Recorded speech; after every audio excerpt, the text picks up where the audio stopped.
हाय मेरे स्टूडेंट्स, कैसे हो आप? I B K Sinha welcome you back to this session of article. आज हम लोगों का ये 4th सेशन है। इसके पहले 3 वीडियोस पब्लिश हुए हैं आर्टिकल पर, जिसमें कि आर्टिकल आप लोगों ने पढ़ा होगा।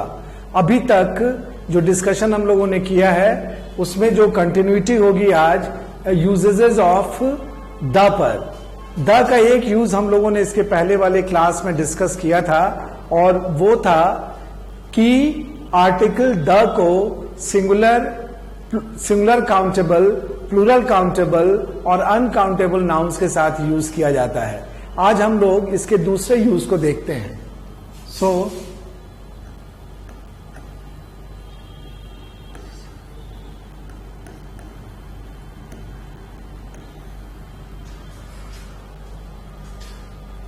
इसका सेकंड यूज, ये बहुत सिंपल यूज है। आर्टिकल द को हम लोग माउंटेन रेंजेस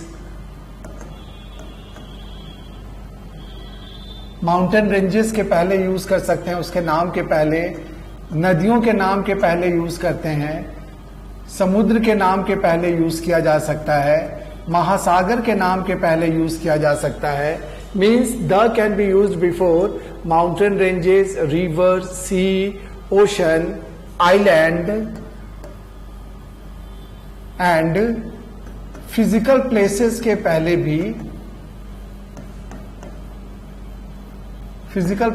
पहले भी, हम लोग आर्टिकल द को यूज करते हैं। फॉर एग्जाम्पल, जैसे अगर माउंट एवरेस्ट है तो माउंट एवरेस्ट के पहले हम लोग द लगाते हैं। लाइकवाइज रिवर अगर है, गंगा नदी, तो द गैंगेस रिवर के नाम के पहले। The Red Sea, the Pacific Ocean, island में जैसे Andaman and Nicobar is an island, तो उसके पहले भी हम लोग अंडमान एंड निकोबार के पहले भी द लगाएंगे। फिजिकल प्लेसेस में द टॉप, द बॉटम, वहां पर हम लोग यूज करते हैं द। अब इससे रिलेटेड एरर कैसे आ सकते हैं, इसका एक एग्जाम्पल मैं यहां पे लिखता हूं। जैसे मान लीजिए आएगा, West Indies cricket team is scheduled to visit, एक सेंटेंस लिखा हुआ है, West Indies team, cricket team is scheduled to visit India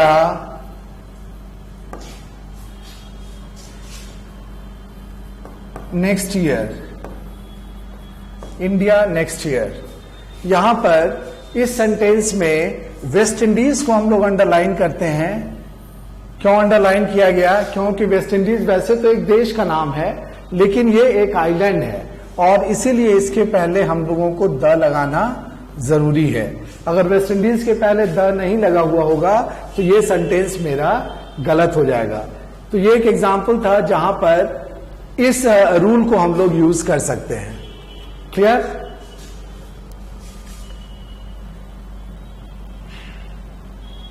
Then we come to the third use of the. इस पे मजेदार डिस्कशन होगा।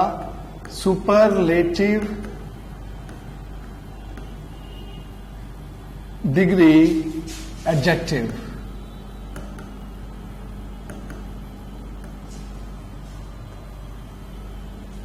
Superlative degree adjective.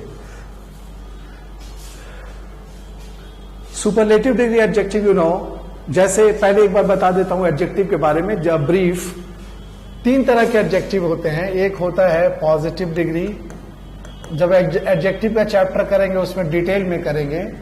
Second is comparative degree, and third is superlative degree. Superlative degree 3 तरह के adjectives होते हैं। जब किसी एक व्यक्ति के बारे में या किसी एक वस्तु के बारे में बात की जाती है और कोई कंपैरिजन नहीं होता, तो वहां पे हम लोग पॉजिटिव डिग्री एडजेक्टिव यूज करते हैं। पॉजिटिव डिग्री यूज किया जाता है फॉर वन, करेक्ट। जैसे कोई नैन्सी एक लड़की है और वो अच्छी है, तो वहां पे हम लोग क्या यूज करेंगे? Good. Nancy is a good girl, और गुड क्या है? Good is an example of A positive degree adjective. Comparative degree जब दो या दो से ज्यादा के बीच में तुलना की जाती है, टू और मोर देन टू, टू और मोर देन टू, तब वहां पे हम लोग जब दो ही लोगों के बीच में तुलना की जाती है, तब वहां पे हम लोग यूज करते हैं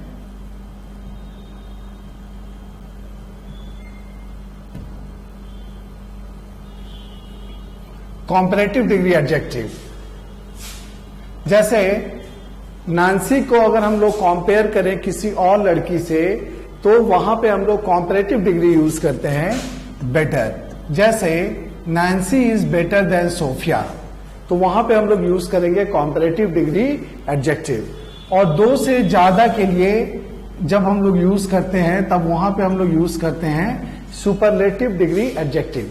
सपोज नैन्सी एक 5 लड़कियों के ग्रुप में है और हम कहते हैं कि उसमें नैन्सी सबसे अच्छी है, तब वहां पे हम लोग यूज करेंगे Nancy is the best of the 5 girls. तो मोर देन 2 में हम लोग सुपरलेटिव डिग्री एडजेक्टिव यूज करते हैं best, good, better, best.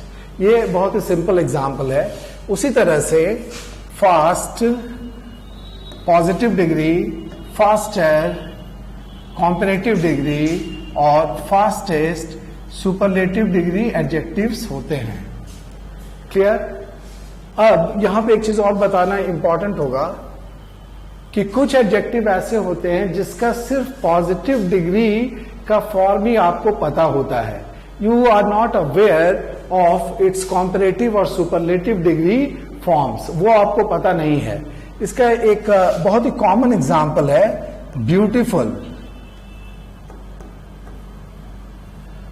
Beautiful, beautiful एक ऐसा एडजेक्टिव है जिसका सिर्फ पॉजिटिव डिग्री हमको पता है। तो what we do for comparative degree, comparative degree के लिए इसके आगे मोर लगाना पड़ता है। मोर ब्यूटीफुल और most beautiful, more beautiful and most beautiful, तब ये कॉम्परेटिव डिग्री एडजेक्टिव होगा और वो सुपरलेटिव डिग्री एडजेक्टिव होगा। एक और एग्जांपल, इंटेलिजेंट। इंटेलिजेंट भी एक ऐसा एडजेक्टिव है जिसका सिर्फ पॉजिटिव डिग्री पता है, इसका कॉम्परेटिव और सुपरलेटिव पता नहीं है। तब यहां पे हम क्या करेंगे? मोर इंटेलिजेंट और मोस्ट इंटेलिजेंट लिखेंगे। Most intelligent. Got it? ये समझ में आ गया होगा आपको। पॉजिटिव, कॉम्परेटिव और सुपरलेटिव डिग्री एडजेक्टिव्स क्या हैं, ये मैंने यहां पे एक्सप्लेन किया। जब एडजेक्टिव के क्लासेस होंगे तो उस समय और भी डिटेल में इसको हम लोग पढ़ेंगे।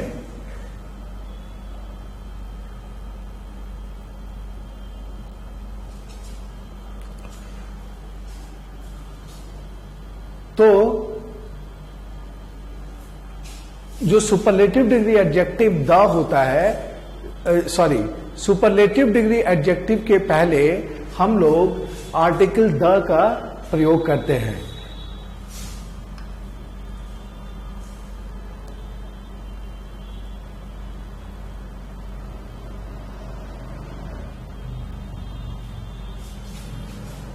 सो हम लोग लिख सकते हैं यहां पे पॉइंट 3 में, the is used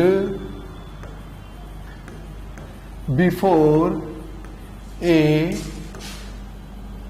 superlative degree adjective, superlative degree adjective. For example, इसका एग्जाम्पल है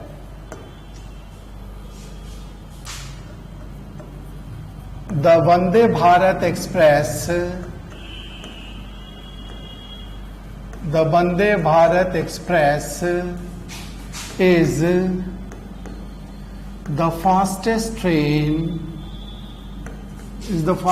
train in India. The Vande Bharat Express is the fastest train in India. If you look at this example, यहाँ पे fastest क्या है? Fastest एक superlative degree adjective है और उसके पहले हम लोग यहाँ पे the लिखते हैं. So the Vande Bharat Express is the fastest train in India. अगर सेंटेंस में एरर आएगा तो क्या आएगा? यहां पर द नहीं दिया हुआ होगा, यहां पे द नहीं होगा तो ये एरर होगा. करेक्ट. एक और एग्जांपल यहां पे लिखा जा सकता है.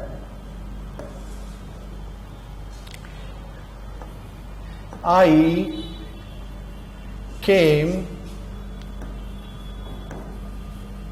across the most talkative person. I came across the most talkative person of this organization.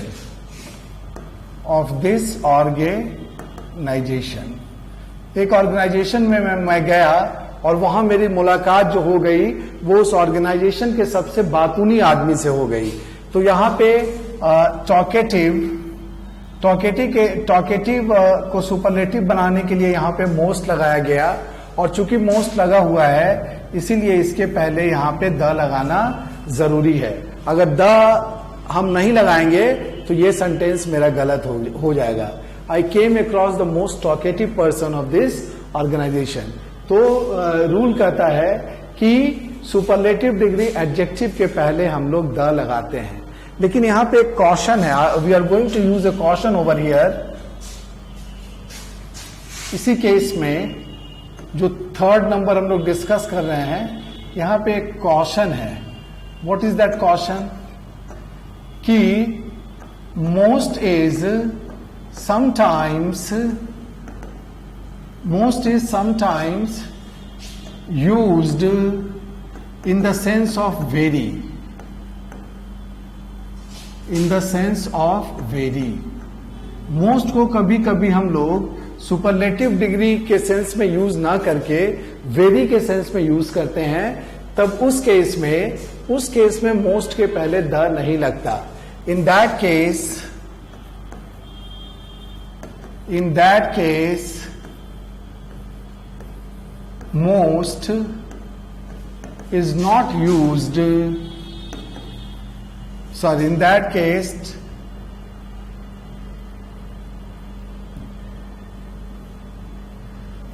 case, the is not used before most. उस केस में हम लोग most के पहले the यूज नहीं करते. Here this concept needs some explanation. कि how do we come to know कि मोस्ट कहां पर वेरी का सेंस लेता है. तो इसके लिए मैं एक्सप्लेन करता हूं. सपोज आप एक बुक पढ़ते हैं, एक स्टोरी बुक है जिसमें 25 स्टोरीज हैं. ठीक है. अगर उन 25 स्टोरीज में स्टोरी नंबर 13 आपको सबसे अच्छी लगती है, out of those 25 stories you liked the most story number 13, तो उस केस में हम लोग द यूज करेंगे. यहां पे एक एग्जांपल लिखता हूं.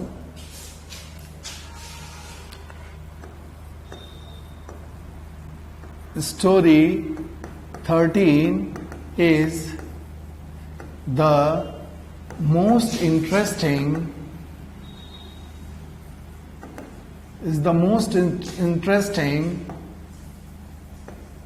story of this book.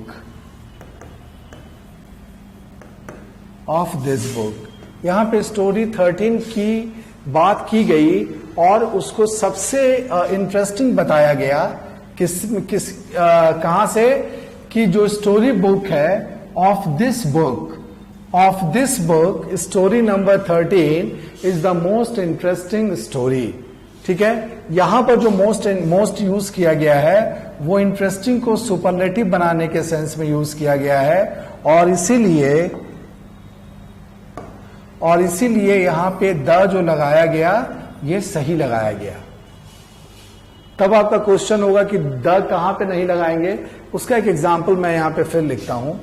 That example is here. Story 13 is a most interesting story. और यहीं पे हम लोग सेंटेंस को बंद कर देते हैं। दोनों में क्या डिफरेंस है? If you observe these two sentences, mark the difference. यहां पर ऑफ दिस बुक लिखा हुआ है, जबकि यहां पे ऑफ दिस बुक नहीं लिखा गया है। क्लियर? इसका मतलब क्या हुआ कि हाँ, उस बुक में there were 24 stories in that book, और उसमें से स्टोरी नंबर 13 भी एक ऐसी स्टोरी थी जो बहुत मजेदार थी। ऐसा नहीं कहा जा रहा है कि स्टोरी 13 जो थी वो उस बुक की बेस्ट स्टोरी थी या मोस्ट इंटरेस्टिंग स्टोरी थी, ऐसा कहने का मतलब नहीं है। क्वेश्चन यहां पे होगा कि कैसे पता चलेगा कि दोनों का सेंस क्या है। तो यहां पे आप देखिए, यहां पे ऑफ दिस बुक लिखा हुआ है, लेकिन यहां पर ऑफ दिस बुक नहीं लिखा गया, यानी कि कंपैरिजन यहां पर सेकेंड वाले सेंटेंस में no comparison has been made. We are talking only about story number 13, which in itself is a very interesting story. तो यहां पर जो most का यूज किया गया है वो very के सेंस में किया गया है, न कि most के सेंस में। तो इस केस में हम लोग इसके पहले द नहीं लगाते। Got it? ये एक अच्छा एग्जाम्पल था। इस पर बेस्ड भी एरर्स आते हैं कभी कभी, तो you need to be careful. देखना पड़ेगा कि मोस्ट का यूज अगर किसी कंपैरिजन के सेंस में किया जाता है, सुपरलेटिव के सेंस में किया जाता है, तब वहां पर तो द लगता है। But if it is used for an isolated case, no comparison is made there, तब वहां पे हम लोग मोस्ट के पहले क्या लगाते हैं? मोस्ट के पहले हम लोग ए यूज करते हैं। तो this was very important, right? Now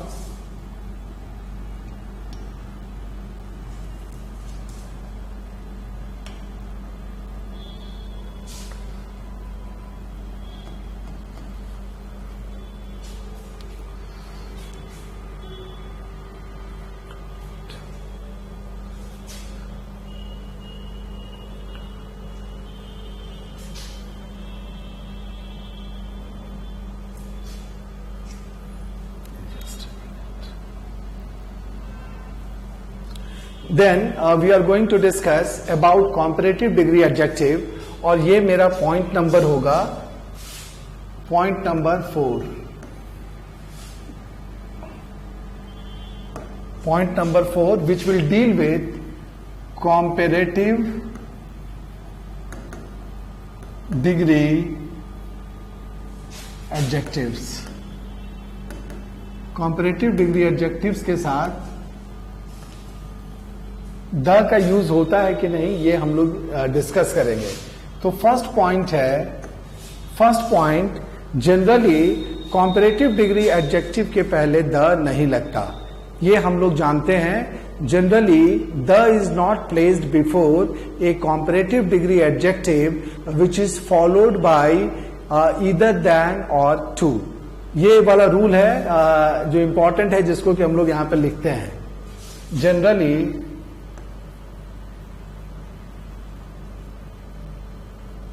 और ऐसे लिखें, जनरली नहीं, this is the rule.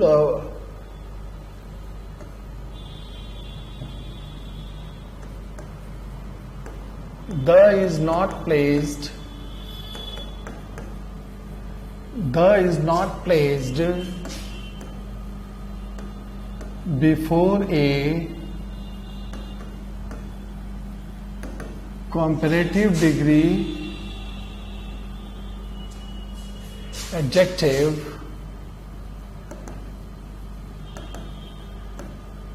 followed by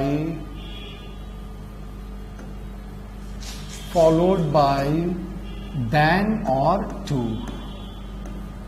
followed by than or to।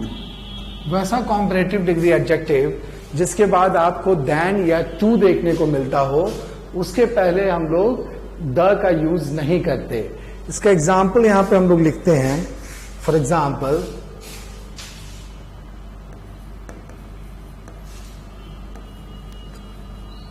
गया is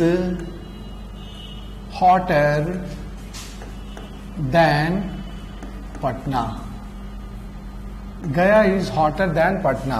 Let us have a look at this example. Gaya is hotter than Patna. यहाँ पे गया hotter क्या है? एक comparative degree adjective है, और इस hotter के बाद क्या आ रहा है?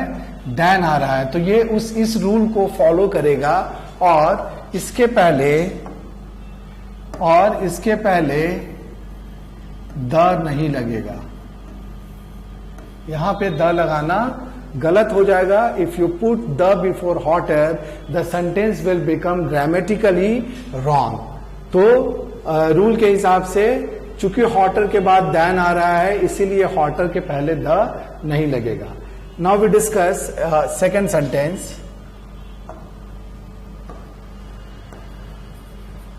माई boss is superior to me.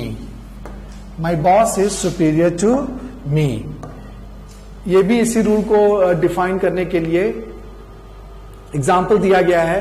यहां पे कॉम्परेटिव डिग्री एडजेक्टिव कौन सा है?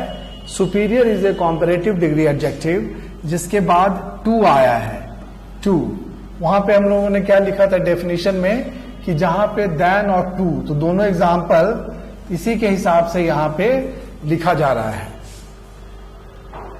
ये एक ऐसा कॉम्परेटिव डिग्री एडजेक्टिव है जिसके बाद टू आता है, तो इस पर भी यही वाला रूल हम लोग अप्लाई करेंगे, और यहां पर भी द नहीं लगेगा। अगर हम द लगा देंगे तो ये गलत हो जाएगा। क्लियर?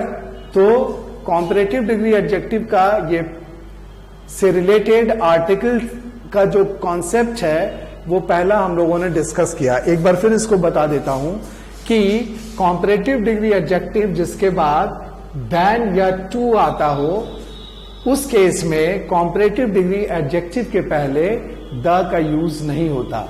एरर में अगर द यहां पे लिखा हुआ है तो हम बोलेंगे कि ये गलत है, यहां पे द नहीं होगा। Is it clear? Now we come to fourth का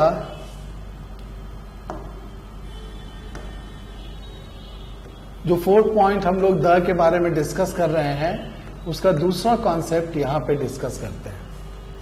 ये वाला भी बहुत ही अच्छा कॉन्सेप्ट है। ये देखिए, लाइफ में कभी कभी होता है कि एक चीज बढ़ती है तो दूसरी चीज भी बढ़ती है।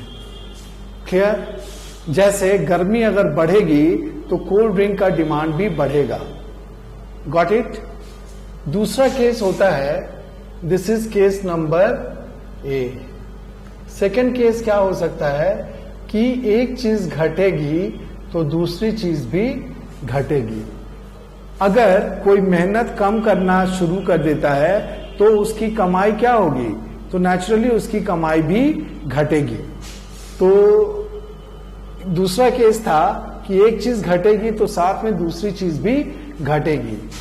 तीसरा केस हो सकता है कि अगर एक चीज बढ़ेगी तो दूसरी चीज घटेगी, या एक चीज घटेगी तो दूसरी चीज बढ़ेगी। ये भी दो सिचुएशन हो सकता है। मीन्स, एक बार फिर से रिपीट करते हैं, प्रैक्टिकल लाइफ से जुड़ी कई ऐसी घटनाएं होती हैं कि अगर एक चीज बढ़ेगी तो दूसरी साथ साथ बढ़ेगी, अगर एक बढ़ेगी तो दूसरी घटेगी। ये दूसरा सिचुएशन हो सकता है। थर्ड और फोर्थ सिचुएशन हो सकता है कि एक अगर बढ़ेगी तो दूसरी घटेगी। इस तरह का जब सिचुएशन होता है तो इसको रिप्रेजेंट करने के लिए हम लोग दो कॉम्परेटिव डिग्री एडजेक्टिव यूज करते हैं उस सेंटेंस में। सपोज ये जो फेनोमेनन मैंने आपके सामने डायग्रामेटिकली दिखाया है, इस फेनोमेनन को एक्सप्रेस करने के लिए जब सेंटेंस लिखा जाएगा तो उसमें आपको दो कॉम्परेटिव डिग्री एडजेक्टिव्स देखने को मिलेंगे। एंड द कॉन्सेप्ट इज कि इस केस में दोनों कॉम्परेटिव डिग्री एडजेक्टिव के पहले द नहीं रहेगा। Got it? इसको यहां पे लिख भी सकते हैं, यहां पे आपके लिए लिख भी देते हैं, आप लिख सकते हो इसको। इंपॉर्टेंट कॉन्सेप्ट है ये। When two things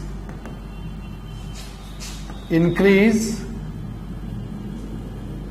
or decrease, or one increases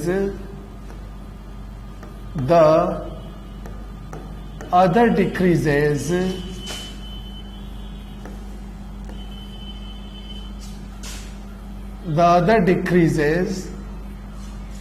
उस केस में क्या होता है? द इज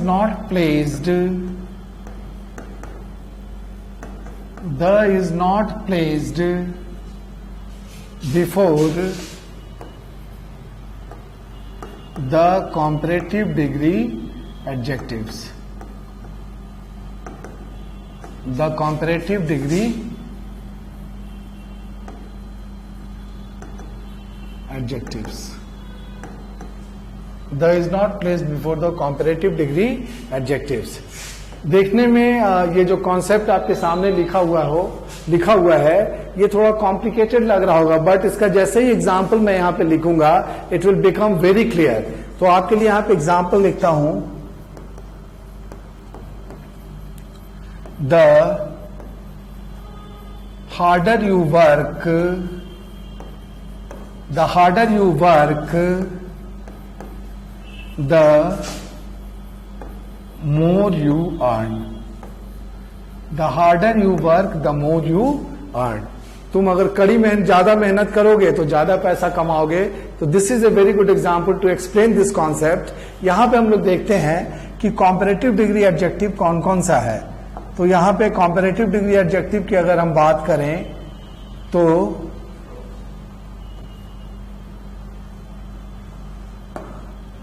तो यहां पे हार्डर एक कॉम्परेटिव डिग्री एडजेक्टिव है, करेक्ट? तो हार्डर के पहले यहां पे क्या लगाया गया? द लगाया गया, जो कि सही है। लाइकवाइज यहां पे मोर एक कॉम्परेटिव डिग्री एडजेक्टिव है और उसके पहले भी द लगाया जाना सही है। तो ये ऊपर वाले कॉन्सेप्ट को दिखाने के लिए ये एक बहुत अच्छा एग्जाम्पल है। क्वेश्चन होगा कि सर इसमें एरर कैसे आएगा? तो इसमें एरर ऐसा आ सकता था, यहां पर से मोर के पहले से द हटा दिया गया और ऐसे ही सेंटेंस लिख के दिया गया, the harder you work more you earn. तब हम लोग क्या बोलेंगे? तब वहां पे लिखा जाएगा कि यहां पे भाई द लगना चाहिए। इस तरह का एरर इस क्वेश्चन से, इस पॉइंट से, इस कॉन्सेप्ट पर बेस्ड इस तरह का क्वेश्चन आपको देखने को मिल सकता है। अभी एक और क्वेश्चन जो एग्जाम में आया हुआ है वो यहां पे हम लिखते हैं। एग्जाम में आया हुआ क्वेश्चन था, इन ए माउंटेनियरिंग एक्सपेडिशन,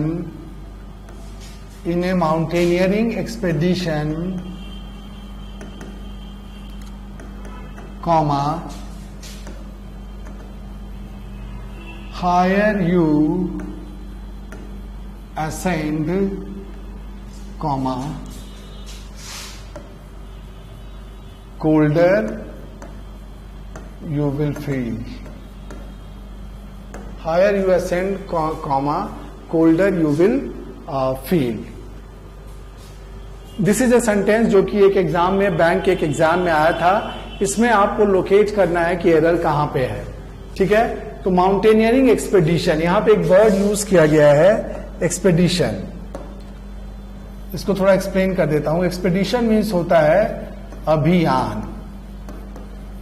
आपका क्वेश्चन होगा कि सर अभियान के लिए तो हम लोग वर्ड जानते हैं, कैंपेन,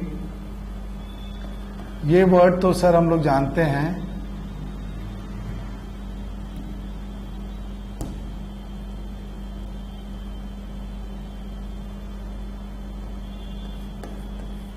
कैंपेन। तो एक्सपेडिशन और कैंपेन में क्या डिफरेंस है हम बताएंगे कि एक और वर्ड अभियान के लिए मैं यहां पे लिखता हूं अपनी तरफ से, ये वर्ड भी आप जानते होंगे, और वो वर्ड है ड्राइव। ड्राइव मीन्स क्या होता है? ड्राइव मीन्स तो चलाना होता है। ड्राइव का मतलब होता है किसी चीज को पुश करना। जैसे जो टीम लीडर होता है वो अपने टीम को ड्राइव करता है, हायर अचीवमेंट के लिए पुश करता है। लेकिन ड्राइव अगर नाउन के रूप में यूज किया जाता है, if it is used as a noun, तो ड्राइव का मतलब भी होता है अभियान। तो इन तीनों में क्या डिफरेंस है? ये दोनों तो एक सेंस में यूज किए जा सकते हैं, but as far as expedition is concern तो उसको थोड़ा डिफरेंट सेंस में यूज करते हैं। एक्सपेडिशन यूज किया जाता है जो थोड़ा रिस्की टाइप का अभियान होता है, जिसमें जोखिम होता है, उसके लिए हम लोग वर्ड यूज करते हैं एक्सपेडिशन। जैसे माउंटेनियरिंग की हिंदी अगर हम लिखें तो होता है पर्वतारोहण। पर्वत पे चढ़ने का जो प्रोसेस है दैट इज कॉल्ड माउंटेनियरिंग, पर्वतारोहण। आरोहण मीन्स चढ़ना। तो ये तो एक जोखिम वाला काम है ना, तो इसीलिए यहां पे यूज किया गया एक्सपेडिशन। उसी तरह से नौकायान भी होता है, बोटिंग भी होता है, तो बोटिंग भी के साथ भी हम लोग क्या यूज करेंगे? एक्सपेडिशन, क्योंकि ये रिस्की है, अगर थोड़ी भी गड़बड़ी होगी तो इसमें जान जा सकती है। जबकि यहां पे कैंपेन या ड्राइव है, जैसे पॉलिटिकल पार्टीज चलाती है बीच बीच में मेंबरशिप कैंपेन, तो उसका ऑब्जेक्टिव क्या होता है? Their objective is to add as many members as possible to their fold. वहां पे उनका यही कोशिश होता है। ठीक है, अगर जो टारगेट दिया गया वो अचीव हुआ तो सो नाइस, अगर नहीं हो पाया तब भी ऐसा नहीं होगा कि इसमें जान चली जाएगी। तो that way campaign and drive are used in case where risks are not involve. वहां पे हम लोग कैंपेन और ड्राइव यूज करते हैं। Coming back to this question, error के रूप में इसको हम लोग डिस्कस करते हैं। यहां पे कॉम्परेटिव डिग्री एडजेक्टिव क्या क्या है? यहां पे कॉम्परेटिव डिग्री एडजेक्टिव है हायर और कोल्डर। ठीक है, तो इसमें एरर है। जो कॉन्सेप्ट हम लोगों ने डिस्कस किया था उसमें बताया था कि इस तरह के केस में जैसे जैसे हम ऊपर जाते हैं ठंड क्या होती है? बढ़ती है कि घटती है? ये कोल्ड है, तो कोल्ड भी बढ़ता है, और हाइट अगर बढ़ाएंगे तो कोल्ड बढ़ेगा। दोनों चीजें चूंकि बढ़ रही हैं, इसीलिए यहां पर भी द लगेगा और यहां पर भी द लगेगा। In a mountaineering expedition the higher you ascend the colder you will feel. तो ये था कॉन्सेप्ट नंबर 2 किसका? कॉम्परेटिव डिग्री एडजेक्टिव के केस में। उम्मीद है कि जो एक्सप्लेनेशन मैंने दिया, जो एग्जांपल्स आपके सामने रखे, उससे ये वाला क्लियर हो गया होगा। नाउ वी कम टू, अभी भी कॉम्परेटिव डिग्री का ही डिस्कशन चल रहा है। कॉम्परेटिव डिग्री में हम लोगों ने अभी 2 कॉन्सेप्ट डिस्कस किया है, और ये कॉम्परेटिव डिग्री का ही तीसरा कॉन्सेप्ट है। ये point number 3 usages of the का, और ये कॉन्सेप्ट नंबर 3, सॉरी ये पॉइंट नंबर 4 होगा, दिस इज 4। उसका concept 3 related to comparative degree adjective. इसका कॉन्सेप्ट देखते हैं, पहले इसका एग्जाम्पल ही लिख देते हैं। एग्जाम्पल पहले लिखूंगा तो ये ज्यादा अच्छे तरीके से इसको एक्सप्लेन कर पाऊंगा। एग्जाम्पल है, my brother is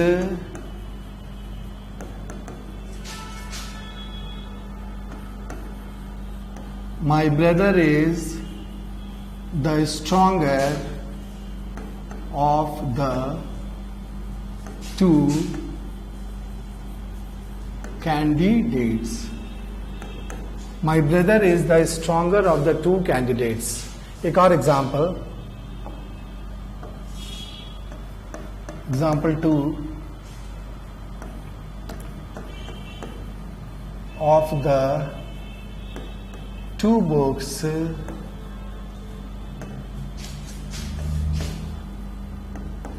this is definitely the more useful. Of the two books, this is definitely the more useful. ये दो एग्जाम्पल्स के बेसिस पे ये कॉन्सेप्ट एकदम आसानी से समझ में अभी आएगा. यहां पर हम लोग देखते हैं फर्स्ट क्वेश्चन में देखते हैं कि कॉम्परेटिव डिग्री एडजेक्टिव कौन सा है. तो यहां पे कॉम्परेटिव डिग्री एडजेक्टिव है स्ट्रॉन्गर, करेक्ट. सेकेंड वाले में कौन कॉम्परेटिव डिग्री एडजेक्टिव है? More useful. तो यहां पे मोर के पहले यहां पर द लगाया गया और यहां पर स्ट्रॉन्गर के पहले भी द लगाया गया. मीन्स दोनों ही केस में कॉम्परेटिव डिग्री एडजेक्टिव्स के पहले द लगा है और ये दोनों ही ग्रामेटिकली करेक्ट है, इसमें कोई भी एरर नहीं है. ऑन दिस बेसिस हम लोग एक कॉन्सेप्ट डेवलप कर सकते हैं, बट उसके लिए आपको बताना होगा कि इन दोनों में एक टर्म ऐसा है जो कॉमन है. There is a term which is common in both these two examples. तो देखते हैं कौन सा टर्म है. आप भी इसको लोकेट कर पाए होंगे और वो टर्म्स हैं of the to.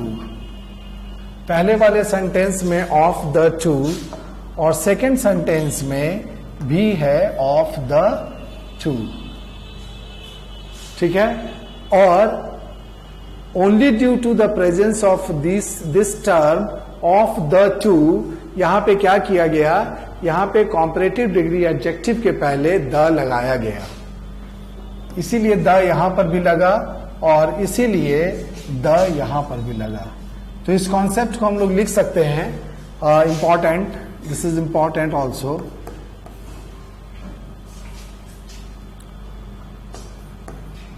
In case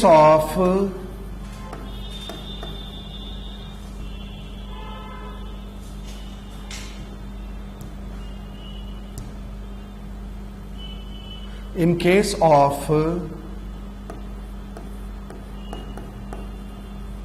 the two in a comparative sentence, comma, the is placed before both the comparative degree adjectives.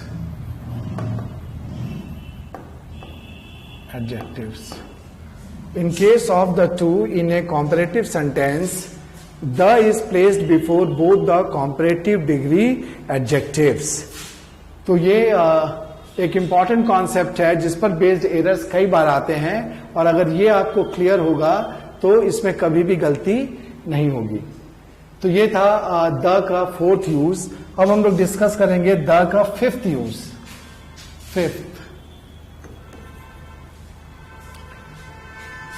इसके लिए थोड़ा सा पहले डिस्क्राइब कर दूं.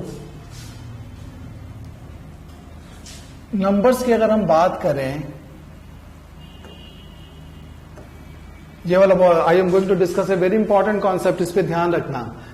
नंबर्स की अगर हम बात करें इंग्लिश के हिसाब से तो इस तरह का नंबर होता है. पहला कार्डिनल नंबर. मैथ में तो बहुत से नंबर होते हैं, लेकिन इंग्लिश में अभी जो कॉन्सेप्ट मैं डिस्कस करने जा रहा हूं उसके लिए इसको जानना जरूरी है. कार्डिनल, दूसरा होता है ऑर्डिनल नंबर और third is multiplicative number. First is cardinal number, second is ordinal number and third is multiplicative number. इसका पर्पस क्या होता है? कार्डिनल नंबर को हम लोग किस लिए यूज करते हैं? Cardinal numbers are used for counting, counting के लिए हम लोग कार्डिनल नंबर्स को यूज करते हैं। इसके एग्जाम्पल्स क्या हैं? काउंटिंग के लिए क्या यूज होता है? 1 2 3, ठीक है। जैसे 1 2 3 काउंटिंग के लिए यूज होता है, तो these numbers are called cardinal numbers. Ordinal number किसके लिए यूज होता है? रैंकिंग के लिए, फॉर रैंकिंग और ऑर्डर। ऑर्डर मीन्स क्रम, क्रम के लिए हम लोग इसको यूज करते हैं। तो 1 की जगह पे क्या होगा? First rank, sorry,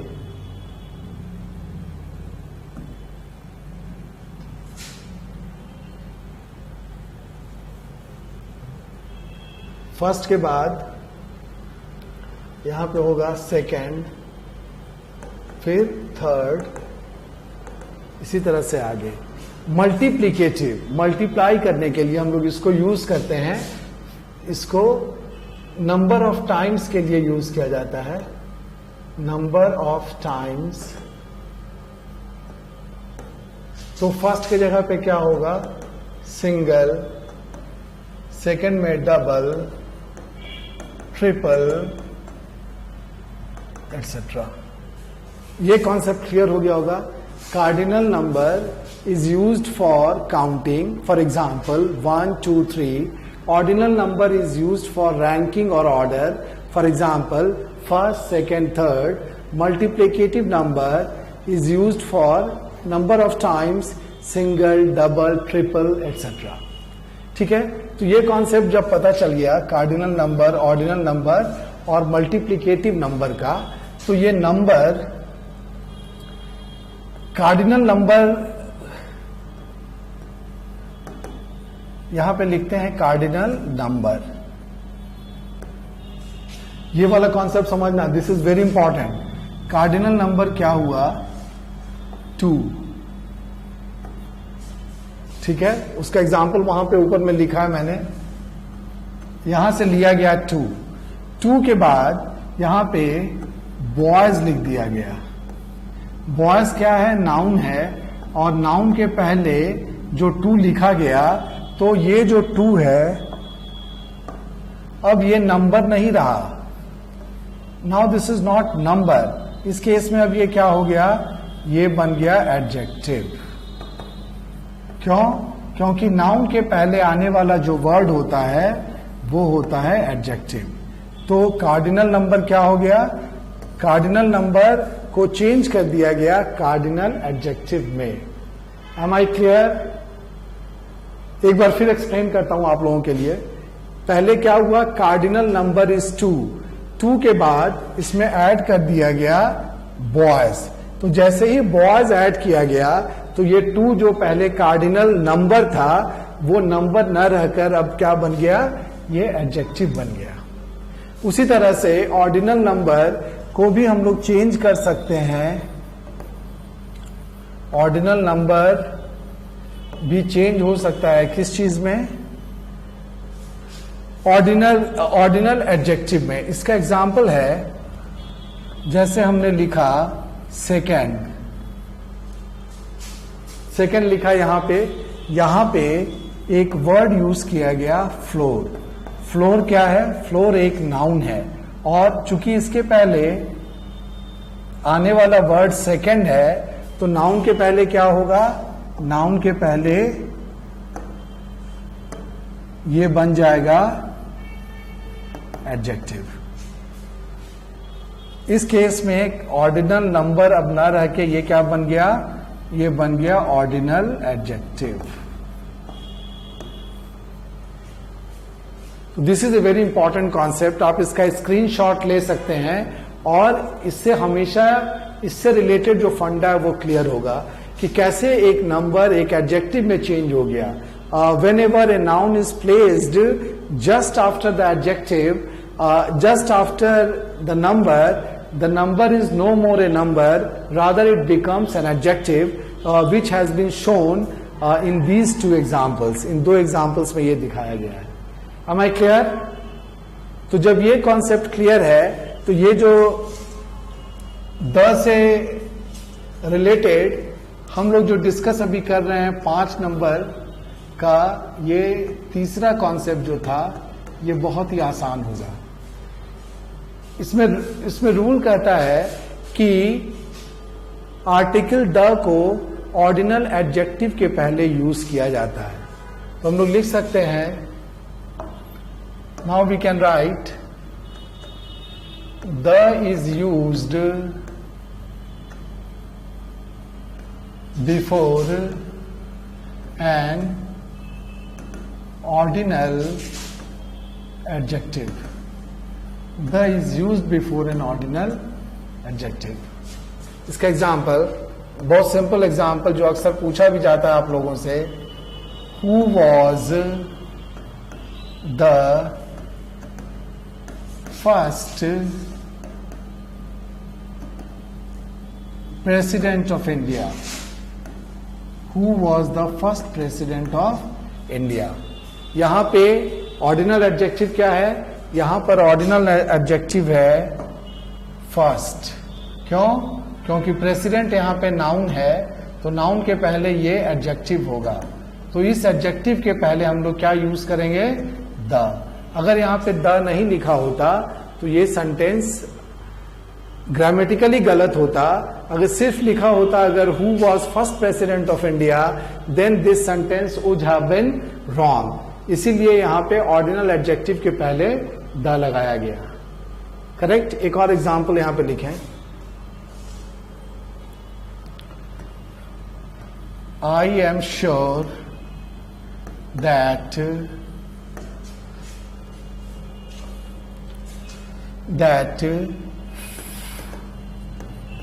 first movie of Sushant Singh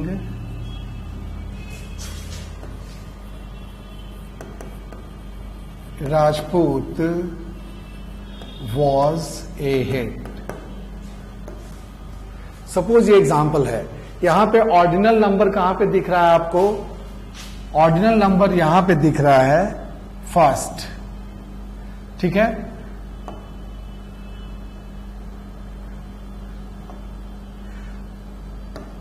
first ordinal number है। उसके बाद ये जो वर्ड है मूवी, ये नाउन है, और नाउन के पहले चूंकि ये जुड़ा हुआ है तो ये क्या हुआ? ये ऑर्डिनल नंबर न रहकर फर्स्ट यहां पर एक ऑर्डिनल एडजेक्टिव बन गया। और जब ये एडजेक्टिव बन गया ऑर्डिनल एडजेक्टिव, तो इसके पहले द लगाना जरूरी है। अगर द यहां पे नहीं रहेगा तो ये सेंटेंस गलत होगा। I am sure that the first movie of Sushant Singh Rajput was a hit. तो ये था द से रिलेटेड 5 यूज जो कि अभी हम लोगों ने डिस्कस किया। बाकी का डिस्कशन अगले वीडियो में हम लोग प्रेजेंट करेंगे आपके सामने। उम्मीद है कि यहां तक का समझ में आया होगा। अब बात करते हैं थोड़ा मोटिवेशन की। अभी कल एक पुराना एपिसोड में देख रहा था आपकी अदालत का। आपकी अदालत में रजत शर्मा के सामने थे अक्षय कुमार। अक्षय कुमार की कुछ बातें बहुत अच्छी लगी, उसमें से 1-2 इंपॉर्टेंट पॉइंट आपके साथ डिस्कस करता हूं। अक्षय कुमार की 16 फिल्में, हालांकि रजत शर्मा ने कहा कि आपकी 11 फिल्में लगातार फ्लॉप हो गई, फिर भी आप डटे रहे, बने रहे, ऐसा क्यों हुआ? अक्षय कुमार ने करेक्ट करते हुए रजत शर्मा को कहा कि नहीं सर, 11 नहीं बल्कि मेरी 16 फिल्में एक के बाद एक लगातार पिटती चली गई, लेकिन फिर भी मैंने हौसला नहीं हारा और लगातार अपने आप को बेटर करते रहा, अपने एक्टिंग को इम्प्रूव करता रहा, और तब जाकर फिर हिट फिल्में मैंने देना शुरू की। हाँ, लेकिन इस चीज में मैंने दो चीजें हमेशा बनाई रखी, और वो था consistency and discipline.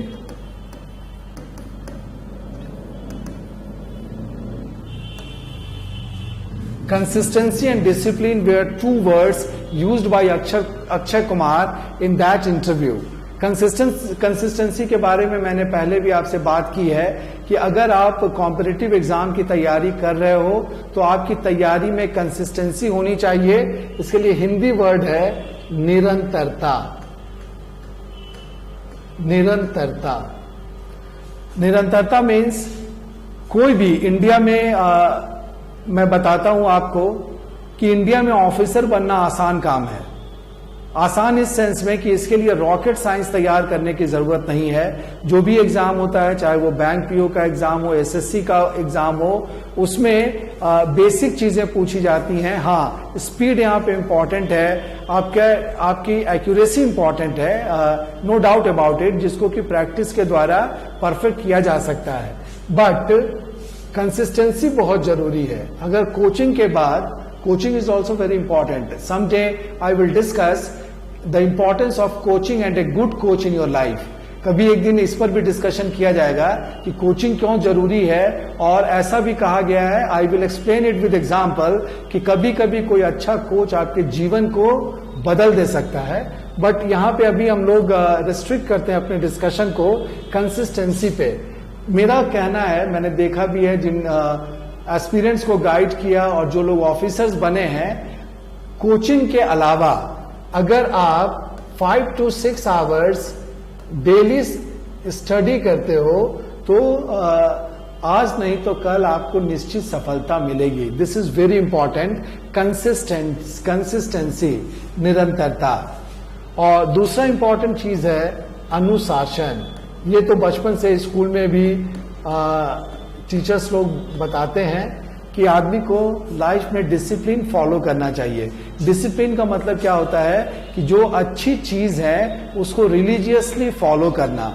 For example, अगर आप डिसिप्लिन में रहते हैं तो मॉर्निंग में आप जल्दी उठिएगा, और अगर मॉर्निंग में आप जल्दी उठते हैं तो आपके लिए दिन लंबा होता है, आप अर्ली स्टार्टर होते हैं। तो ये एक डिसिप्लिन की बात है।